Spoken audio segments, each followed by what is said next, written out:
Almost every industry and many homes use ladders. Each year, thousands of people are injured by falling off ladders. So right now, let's begin a review of the safe way to use ladders.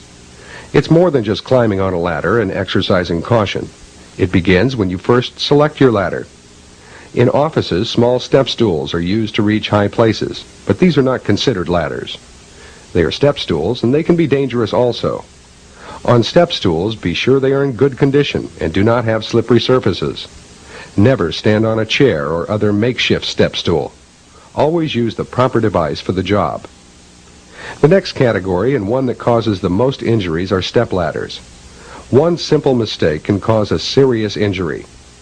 The very first safety rule when using step ladders is to inspect the ladder. Check the steps to make sure they are not slippery. Quite often, grease, oil, solvents, and other materials can be left on the rungs or sides of the ladder and can cause you to slip and fall. Inspect the ladder. All wood parts should be free from sharp edges and splinters. Wooden parts must be physically sound and free from compression failures, decay, or other irregularities. Low-density wood should not be used on wooden step ladders.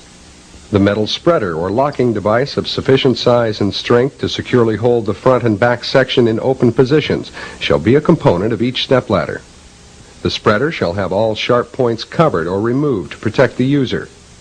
Basically what we're saying is the ladder must be in good condition and maintained in that condition, or it cannot be used. Naturally, good footing is important when placing ladders. Never place ladders on boxes, barrels, or other unstable bases to obtain additional height. Make sure the ladder is tall enough to do the job because you can't step on the top two steps of any step ladder. Basically, step ladders are designed to be used at the center of gravity, and if you stand on the top two steps of any step ladder, your weight is past the center of gravity and can easily tip over the step ladder. Another good rule to remember is the belt buckle rule, and this also reflects upon the ladder's center of gravity. You should keep the center of your body within the inside rails of the ladder. If you lean out past the side rails, the center of gravity of your body and the step ladder can cause the ladder to fall to one side. That's why it's called the belt buckle rule. If you must use materials or tools, hoist them up with a rope or other device. You need both hands when climbing up or down a ladder. Of course, when using step ladders, don't place them near doors because an opening door could create an accident. While we're on the subject of step ladders, let's talk about metal step ladders. All the same rules apply to metal ladders as with wooden ladders. However, let's add one more rule. Never use a metal or aluminum ladder when working with electricity. That means even when you're changing a light bulb. The metal or aluminum ladder could easily contact an energized electrical wire and serve as an excellent conductor of electricity, and you can imagine the result.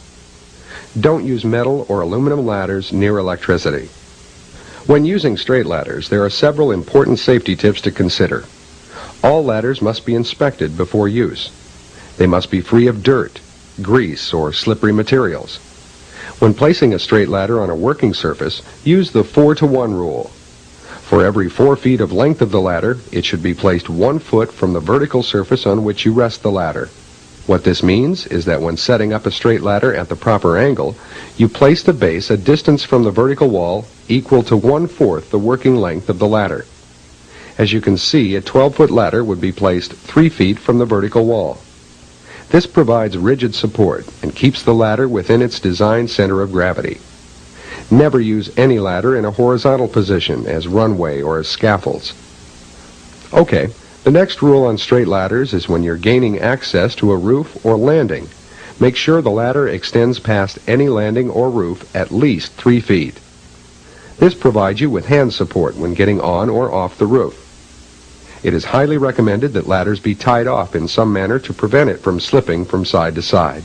There are many other types of ladders and climbing devices, such as rolling scaffolds, stationary scaffolds, but the greatest number of injuries come from everyday step ladders and straight ladders used in industry and in the home.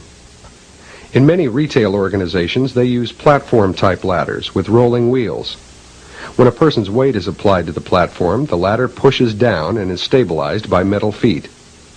Inspecting the wheels and the device that stabilizes the ladder would be an important consideration in the safety of platform ladders.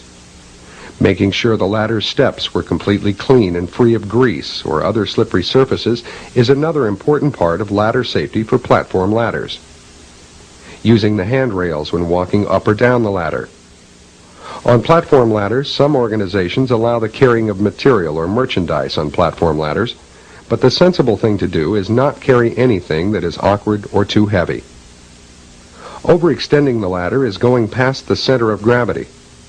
Standing on the rails to get extra height is unsafe.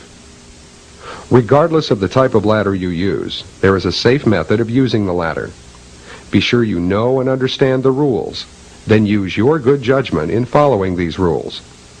There's nothing secret about safety, nothing exotic or mysterious, just plain common sense. Safety rules and procedures are nothing more than experience. When you use a step stool, step ladder, straight ladder, platform ladder, scaffold, or any type of equipment, think about the potential hazard. Then use your good judgment to reduce your risk. Take the time for safety because you're worth it. There isn't any job you can't perform safely if you just follow the rules. If it can't be done safely, you shouldn't do it. Thank you.